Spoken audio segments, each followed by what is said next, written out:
Hi friends, air India express Mangaluru airport లో land అవ్వాల్సి ఉంది. ఈ ఎయిర్పోర్ట్ ఇండియాలోనే భయంకరమైన ఎయిర్పోర్ట్లలో ఒకటి. ఎయిర్ ఇండియా విమానం రన్వే పై దిగింది, కానీ ఆగలేదు. ఎయిర్పోర్ట్ బయట ఉన్న ఒక లోయలో క్రాష్ అయిపోయింది. చూస్తూ ఉండగానే అగ్నికి ఆహుతైపోయింది. ఈ ఫ్లైట్ కి ఏం జరిగింది?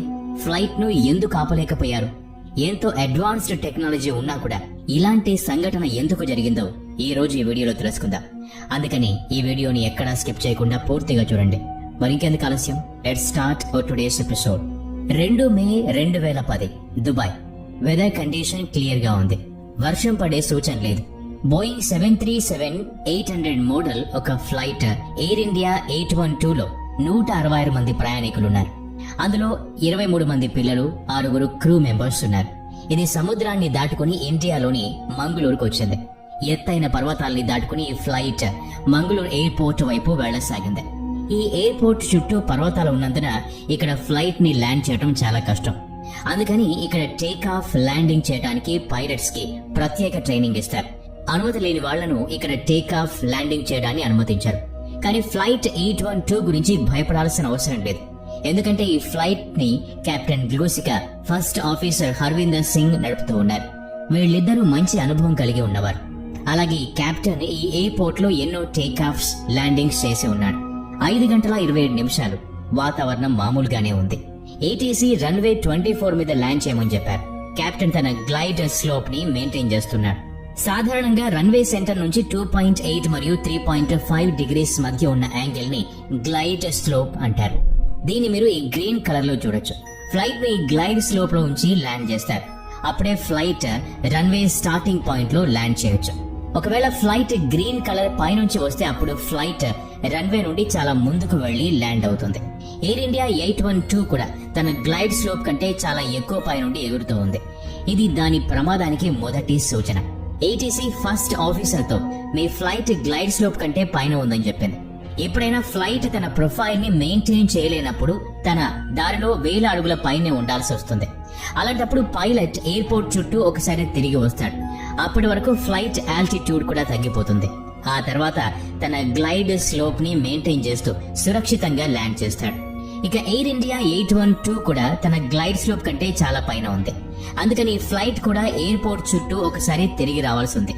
కానీ కెప్టెన్ అలా చేయలేదు. అతను ఫ్లైట్ ఆల్టిట్యూడ్ ని వేగంగా తక్కువ చేయడం మొదలు పెట్టాడు. ఇప్పుడు ఫ్లైట్ రెండింతల వేగంతో రన్వే వైపుకు వెళ్లసాగింది. అది తన గ్లైడ్ స్లోప్ ని మెయింటైన్ చేయలేకపోయింది. ఆ ఫ్లైట్ రన్వే నుంచి 5200 అడుగుల ముందుకు వెళ్లి టచ్ డౌన్ చేసింది. రన్వే పొడవు 8000 అడుగులు. ఇది 5200 అడుగు ముందుకు వెళ్లి టచ్ డౌన్ చేసింది. అంటే ఇక పైలట్ కి ఫ్లైట్ ఆపడానికి 2800 అడుగులు మాత్రమే మిగిలి ఉన్నాయి. ఇక్కడ ఎయిర్పోర్ట్ ప్రమాద ఘంటికలు మోగించింది. ఫ్లైట్ రాసుకుంటూ ముందుకు వెళ్లసాగింది. అయినా ఇక ఆగలేకపోయింది. అది రన్వే బయటకు వెళ్లిపోయింది. రన్వే బయట 300 అడుగుల వరకు ఇసుక వేసి ఉంచారు. ఒకవేళ ఫ్లైట్ రన్వే నుండి బయటకు వెళితే ఇసుకలో ఇరుక్కొని ఆగడానికి ఇలా చేస్తారు. అంతవరకు మాత్రమే ఎందుకు చేయగలిగారు అంటే రన్వే ముందర ఒక లోయ ఉంది. ఎయిర్ ఇండియా 812 ఆ సమయంలో ఆ ఇసుకలో కూడా ఆగలేకపోయింది. ముందుకు వెళ్లి ఎయిర్పోర్ట్ బోర్డర్ లైన్ లో ఒక టవర్ ని దీని వింగ్ తాకింది. అయినా సరే ఈ ఫ్లైట్ ఆగలేదు. కింద ఉన్న లోయలో ఉన్న చెట్లను కూడా పడేస్తూ లోయలో పడిపోయింది. ఈ తాకిడి ఫ్లైట్ ని పూర్తిగా నాశనం చేసింది. చూస్తూ ఉండగానే ఫ్లైట్ ఫ్యూయల్ లో మంటలు అంటుకున్నాయి. రెస్క్యూ టీం అక్కడికి వెళ్ళింది. కానీ అప్పటికే మంటలు చాలా ఎక్కువైపోయాయి. ఫ్లైట్ తో పాటు చుట్టుపక్కల ఉన్న చెట్ల కూడా మంటలు అంటుకున్నాయి. చాలా మంది తాము కూర్చున్న సీట్లోనే గాయాల పాలయ్యారు. మంటల్లో కాలి చనిపోవడం తప్ప వాళ్లకు వేరే దారి కూడా లేదు. ఫ్లైట్ గట్టిగా గుద్దుకోవటం వల్ల అది విరిగిపోయింది. అది ఎక్కడ విరిగిందో అక్కడ కూర్చున్న ప్రయాణికుల అదృష్టం బాగుంది. వాళ్లను ఎలాగోలా బయటకు తీశారు. కానీ మిగతా వాళ్లకు చావు తప్పలేదు. ఫ్లైట్ లో ఉన్న 23 మంది చిన్నపిల్లలు చనిపోయారు. వీళ్లు కొన్ని సంవత్సరాల క్రితమే భూమి మీద కాలు మోపారు. వాళ్లకు మనం అప్పుడే సెలవు చెప్పలేం. వాళ్లను కలవడానికి వచ్చిన బంధువులు కాలిపోయిన శవాల్ని మాత్రమే తీసుకెళ్లగలిగారు. ఇందులో ఉన్న 166 మందిలో కేవలం 8 మంది ప్రాణాల్ని మాత్రమే కాపాడగలిగారు. ఈ ఘటన మొత్తం ఏవియేషన్ నే కదిలించి వేసింది. Boeing, DGCA, NTSB, federal aviation administration వీళ్ళందరూ అసలు ఈ ప్రమాదం ఎలా జరిగిందో తెలుసుకోవడానికి పూనుకున్నారు. ఒకవేళ ఈ ఫ్లైట్ రన్వే నుండి 5200 అడుగులు ముందుకు వెళ్లి టచ్ డౌన్ అయింది అనుకున్నా ఇంకా 2800 అడుగుల రన్వే మిగిలి ఉంది.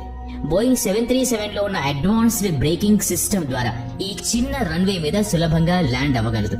మీకు గుర్తుండే ఉంటుంది, బోయింగ్ 747 ఇది బోయింగ్ 737 కంటే చాలా పెద్దది.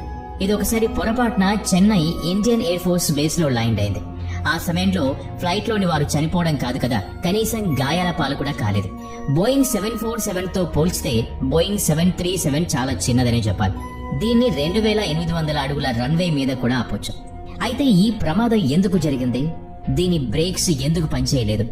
వీటన్నిటికీ సమాధానం ఒక బ్లాక్ బాక్స్ మాత్రమే ఇవ్వగలదు. ఈ క్రాష్ గట్టిగా ఉండటం వల్ల FTR అంటే ఫ్లైట్ డేటా రికార్డర్ పూర్తిగా డ్యామేజ్ అయింది. ఈ డ్యామేజ్ అయిన FTR నుంచి డేటా తీయటం కుదరలేదు.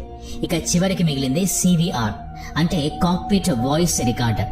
ఈ CVR మామూలుగా కాక్పిట్ లో జరుగుతున్న మాటల్ని రికార్డ్ చేస్తుంది. ఇక దీనిలో ఉన్న కంపోనెంట్ సరిగ్గా ఉన్నాయో లేదో చూడాలి. కాక్పిట్ వాయిస్ రికార్డర్ ని డీకోడ్ చేయడానికి పంపించారు. అంతవరకు ఫ్లైట్ లో ఉన్న శిథిలాలన్నింటినీ ఒక దగ్గరికి చేర్చి ఆఖరి సమయంలో పైలట్ ఏమేమి కంట్రోల్స్ ను వాడాడో అంచనా వేయసాగారు. FTR నాశనం అవటం వల్ల పైలట్ ఏమేమి స్టెప్స్ తీసుకున్నాడో తెలుసుకోవటం కష్టమైంది. అయితే కాక్పిట్ కంట్రోల్స్ చూసి దీన్ని అంచనా వేయొచ్చు.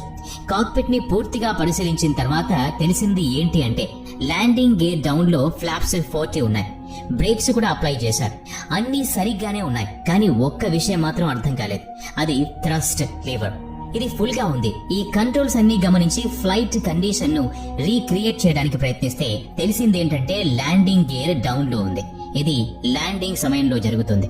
ఫ్లాప్స్ 40 లో ఉంది అంటే ఇది కూడా సరిగ్గానే ఉంది. ఎందుకంటే ఎమర్జెన్సీ ల్యాండింగ్ సమయంలో ఫుల్ ఫ్లాప్స్ ను యూజ్ చేస్తారు.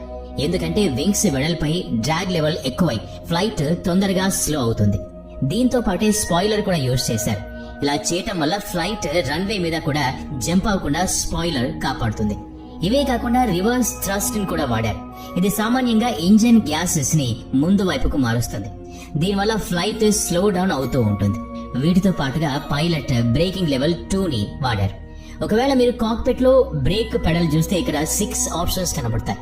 ఆఫ్ అంటే 0 బ్రేక్ పడుతుంది. 1 అంటే 25% బ్రేక్ ఆటోమేటిక్ గా పడుతుంది. 2 అంటే 50%, 3 అంటే 75%, మ్యాక్స్ అంటే 100% బ్రేక్ అప్లై అవుతుంది.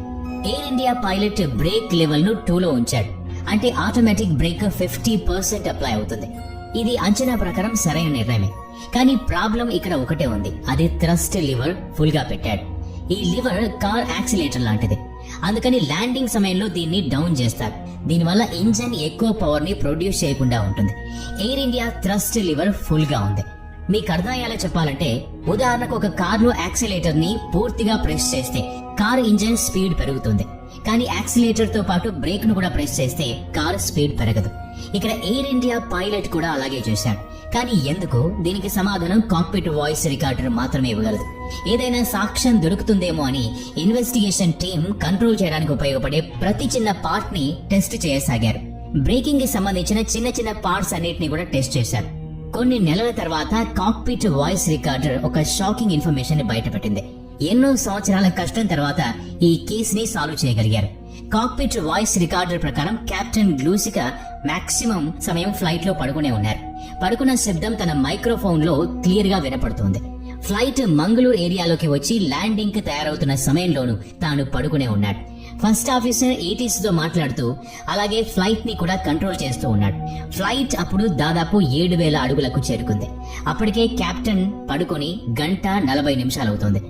ఇంకొకసారి గుర్తు చేసే విషయం ఏంటంటే కేవలం అనుభవం ఉన్న పైలట్స్ మాత్రమే మంగళూరు ఎయిర్పోర్ట్ లో ల్యాండ్ చేయగలరు. అది కూడా ప్రత్యేకమైన ట్రైనింగ్ తీసుకున్న తర్వాత. కెప్టెన్ మంచి నిద్రలో ఉండటం వల్ల ఫస్ట్ ఆఫీసర్ కెప్టెన్ ని లేపడానికి ప్రయత్నించలేదు.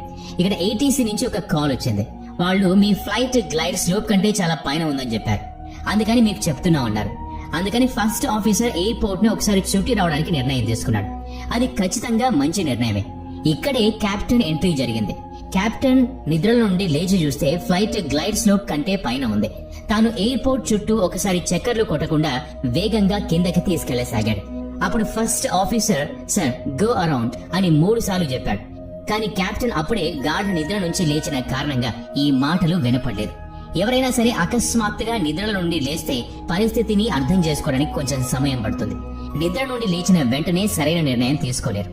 ఏవియేషన్ లో ఒక రూల్ ఉంది. ఇద్దరు పైలట్లలో ఎవరైనా ఒకరికి అనుమానం వచ్చి చిన్న ప్రాబ్లం ఉందని అనిపించి ఇంకో పైలట్ తో సార్ గో అరౌండ్ అని చెప్తే రెండో పైలట్ అది ఒకవేళ కెప్టెన్ అయినప్పటికీ ఆ మాట వినాల్సిందే. కానీ ఇక్కడ కథ వేరేలా ఉంది. కెప్టెన్ ఫస్ట్ ఆఫీసర్ ను ఇగ్నోర్ చేసి ఆటో పైలట్ డిస్కనెక్ట్ చేసి 1500 అడుగులు ప్రతి నిమిషం స్పీడ్ తో కిందకి వస్తున్నాడు. ఇంత వేగంగా కిందకు వచ్చిన ఫ్లైట్ తన గ్లైడ్ స్లోప్ వరకు చేరుకోలేదు. ఇది రన్వే కంటే ముందుకు వెళ్లిపోయింది. దాదాపు 5200 అడుగుల వరకు ముందుకెళ్ళింది. ఫ్లైట్ సగం దూరం కంటే ఎక్కువ వెళ్లి టచ్ డౌన్ అయింది కనుక ఇక ఫ్లైట్ ని ఆపడానికి కేవలం 2800 అడుగుల రన్వే మాత్రమే మిగిలి ఉంది. ఇది బోయింగ్ 737 కి ఎమర్జెన్సీ ల్యాండింగ్ కోసం సరిపోతుంది. బోయింగ్ 737 అడ్వాన్స్డ్ బ్రేకింగ్ సిస్టమ్ 2800 అడుగుల రన్వే మీద కూడా ల్యాండ్ అవ్వగలదు. కెప్టెన్ వెంటనే రివర్స్ థ్రస్ట్ ని ఆన్ చేశాడు. ఇది ఫ్లైట్ వేగాన్ని తగ్గిస్తుంది. బ్రేక్ లెవెల్ 2 ని సెలెక్ట్ చేశాడు.